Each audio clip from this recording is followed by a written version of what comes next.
Let's take a closer look at the forest floor. It's very important to us from a perspective of nutrient cycling. We all know that nutrients can be cycled inside the tree. For example, it can be taken up out of old branches and moved to the growing tips. But what is even more important is the amount of nutrients that fall on the forest floor and that then gets recycled through the so-called bio-geochemical cycle. In other words, it involves a component where it falls on the top of the forest floor, it starts to decompose over time, it ends up in the mineral soil where it will sit as charged ions on the surfaces of the clay colloids and other colloids that is in the soil, from where they will exchange into the soil solution and then be taken up by plant roots.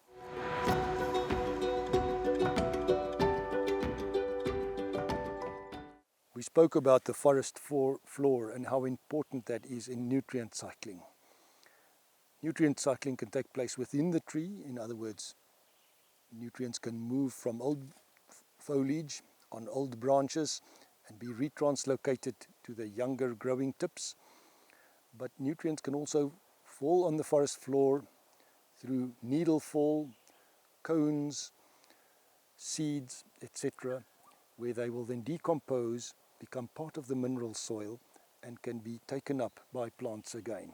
So let us take a detailed look at the forest floor and see it's important for us in terms of nutrition.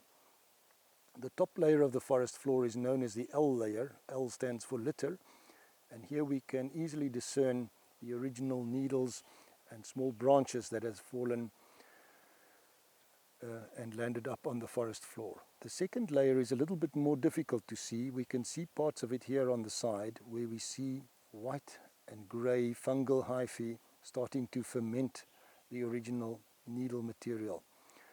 The fungal hyphae and the fermentation process gives this layer its name, namely the F layer. And then this dark colored material over here is known as the H layer. H stands for humus, and this material here has almost got the consistency of potting soil that you would use in a nursery. Importantly, when we opened up this humus layer, we uncovered quite a lot of fine roots that crisscrossed the humus layer. So very important feeder roots already occur in this area. And I think it is important for us to also recognize the big role that the litter layer plays in erosion protection. I always say that agricultural folks are quite jealous about forestry because they have to make contour banks, they have to make terraces, sometimes they have to put mulches on top of their soil to protect the soil against erosion, whereas in forestry we have this wonderful humus layer that gives us a lot of protection against erosion. The important thing then is that we don't want to destroy it, because it's not only an erosion barrier, it's also an important feeding ground for roots. So if we want to reduce the fuel load here, we would classically like to only consume the upper part of the forest floor, namely the F and the L layers. And this is possible by doing controlled burning operations.